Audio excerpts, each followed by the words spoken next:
मुझे तो बहुत पसीना आता होगा लेकिन सोराइसिस नहीं है। तो पहले तो मैंने उनका ये धारणा तोड़ी, वो बिल्कुल क्लियर हो रखे थे कि मेरे को इसलिए सोराइसिस है, मुझे बहुत पसीना था। दूसरा मैंने उनको ये बोला कि अच्छा एक बात बताओ, कहते मैं क्रीम लगाता हूँ उसमें ठीक हो जाता है। मैंने कहा लॉजिक को समझो कि अगर आपका पौधे के अंदर एक कुछ पत्ते हैं जो ठीक तरह से हरे नहीं होते और उनके साइज नहीं बढ़ता या उनका टेक्सचर खराब होता है, वो भूरे भूरे से रह जाते हैं, और मैं आपको बोलूं पौधे की ताकत के लिए आप वो पत्ते के ऊपर एक क्रीम लगा लो जिससे पत्ता हरा हो जाए, वो ज्यादा अकलमंदी है, या ये देखना ज्यादा अकलमंदी है कि मैं नीचे खाद कौन सी दे रहा हूँ। तो टोटल फोकस ही चेंज करा दिया ना कि अगर सोराइसिस मुझे ठीक करना है या रिवर्स, मैंने अगर सोराइसिस अपना रिवर्स करना है तो मेरा फोकस स्किन पे नहीं है, मेरा फोकस डाइजेशन पे है, मेरा फोकस इस पे है कि मैं खाता क्या हूँ, मेरे पौधे की ताकत मेरे खाद में है। ये एक लाइन को याद रखना है, पौधे की ताकत खाद में है। ये लाइन रहती है ना रात, तो क्या होता है, बुद्धि फिर कहीं और जाती है, तो बुद्धि आइडिया देगी। कोई बता देगा ठंडी है कि एसी चल रहा है, नहीं भाई, ठंड इसलिए लग रही है क्योंकि बॉडी टेम्परेचर कमजोर है।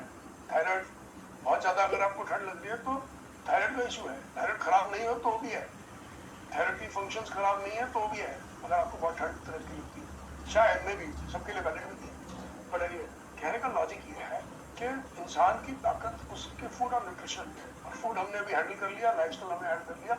अब सवाल ये आ गया क्या करें। नंबर 1, कार्बोहाइड्रेट्स को लिमिट करें, पूरा नहीं, और ऐसे लिमिट नहीं करें कि ब्रेकफास्ट में कम खा लिया, डिनर में कम खा लिया, लंच में कम खा लिया, नहीं, रिस्ट्रिक्ट करना है। ब्रेकफास्ट के अंदर खाया ही नहीं या डिनर के अंदर खाया ही नहीं, so it has to be like that. It doesn't happen कि अच्छा मैं 3 पराठे खाता था, आज मैं नाश्ते में 1 खा के जाऊंगा, it doesn't work like that. That is again खराब चीज, खराब नहीं बोलूंगा, जो चीज नहीं खानी उसका कम खाया, ऐसा नहीं करना है।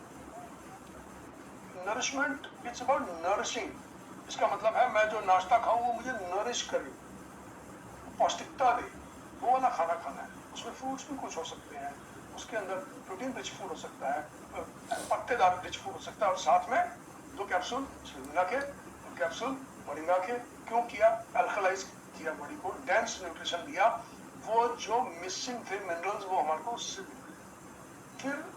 फिर देखना है कौन से फैटी एसिड मिसिंग है।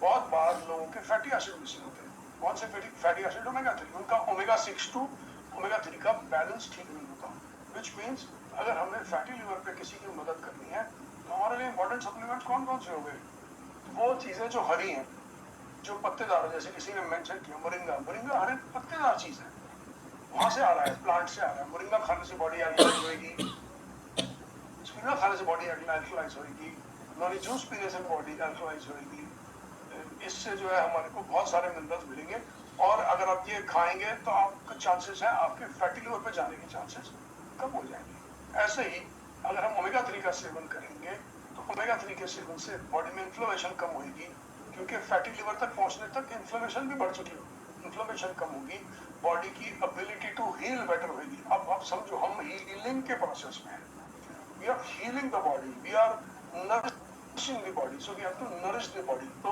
ओमेगा 6, अगर आप बहुत ज्यादा तेल खाते हैं, अपने तेल की, मोदी जी ने बोल दिया, मैं सारी चीजों से नहीं सहमत था, लेकिन इससे तो कम से कम सहमत हूँ, मोदी ने बोला तेल का कंजम्पशन कम करो, तो तेल का कंजम्पशन, ओमेगा का कंजम्पशन बढ़ाओ। ओमेगा का जब तेल का कंजम्पशन कम होता है, ओमेगा का कंजम्पशन बढ़ता है, तो भी बॉडी हीलिंग प्रोसेस में जाती है और फैटी लिवर में को रिवर्स करने में बहुत मदद मिलती है। So you look at your food, restricted food करना है, वो वाला खाना नहीं खाना कि कम कर दिया, अच्छी चीजें खानी है, खराब बिल्कुल हटानी है टाइप्स, ठीक है। ऐसे ही लाइफस्टाइल को चेंज करना है, जिसमें से सबसे इंपॉर्टेंट है देर से खाना नहीं खाना है, कोशिश करो 7 बजे तक खाना निपटा दो।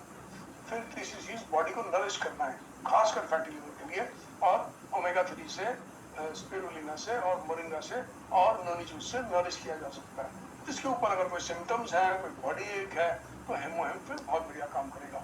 इसके ऊपर सिम्टम्स है, गैस और ब्लोटिंग भी हो रही है, तो न्यूट्रास्यूटिकल बहुत बढ़िया काम करेगा।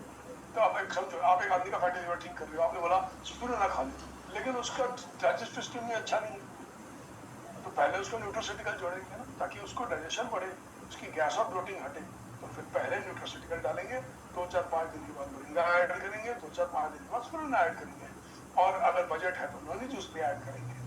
और अगर कोई दर्दें हो रही है बॉडी में, एनर्जी लेवल का इश्यू आ रहा है, थकावट हो रही है, तो हेमोहिम भी ऐड करेंगे, और इस प्रोसेस से पूरा इसको कंप्लीट करेंगे। तो पूरा इकट्ठे ऐसा सिस्टम है कि आपने डाइट भी ठीक करी, आपने जीवन शैली भी ठीक करी, और आपने नरिशमेंट भी दी। ऐसे करके आप अपने फैटी लिवर से वो कर सकते हैं। और जब आपने ये काम किया तो चौथी एक चीज जो मिस होने वाली थी वो है एक्सरसाइज। अब टाइम आया एक्सरसाइज करने का। अब आपने गाड़ी की सर्विसिंग कर दी, उसको सामान दे दिया, आपके थोड़े एनर्जी लेवल में इंप्रूवमेंट आया, आप सुबह उठोगे आपको अच्छा लगेगा, मूड अच्छा होगा, फिजिकलिटी अच्छी होगी, अंदर से आवाज निकलेगी, थोड़ी बॉडी में एनर्जी है तो अपना मन करेगा कि मैं एक्सरसाइज करने के लिए जाऊं, फिर आप जाएंगे एक्सरसाइज करने के लिए। फिर टाइम है, मैं बोलूंगा जाओ पार्क में दौड़ के आओ, 20,000 स्टेप करो, सीढ़ी ऊपर नीचे करो, खूब बार 10 बार ऊपर जाओ, 10 बार नीचे जाओ सीढ़ी पे। और क्या बोलते हैं, जिम जाना है तो जिम जाओ, वेट्स उठाने तो वेट्स उठाओ, कार्डियो करने तो कार्डियो। उसकी बारी फिर आएगी महीना 1.5 महीना नरिशमेंट करके। अंडर नरिश्ड शरीर से एक्सरसाइज नहीं लेनी। हाँ, वॉकिंग कर सकते हैं कुछ, लेकिन थोड़ी ज्यादा वो जो कार्डियो है, भागना है, वेट्स हैं, वो टाइप की एक्सरसाइज नहीं लेनी है। अगर आपको अच्छी एक्सरसाइज लेनी है शरीर से तो नरिशमेंट पहले करनी है। और fatty liver is not about stopping to eat. Fatty liver is about nourishing the body with food, nourishing the body with nutrition, जो मैंने अभी आपको बताया, moringa, spirulina, omega 3, Noni juice और nutraceutical.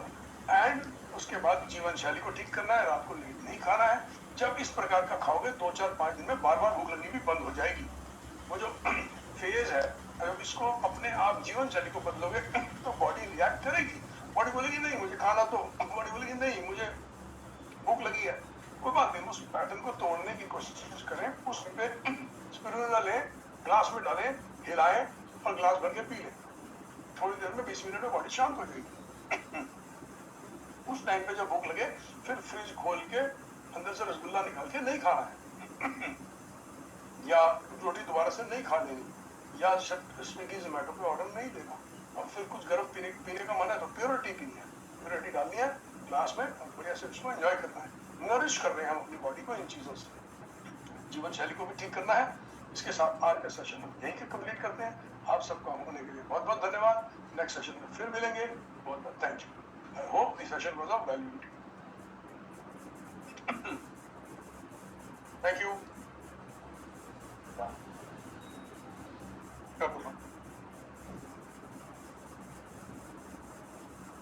Okay, thank you everyone for joining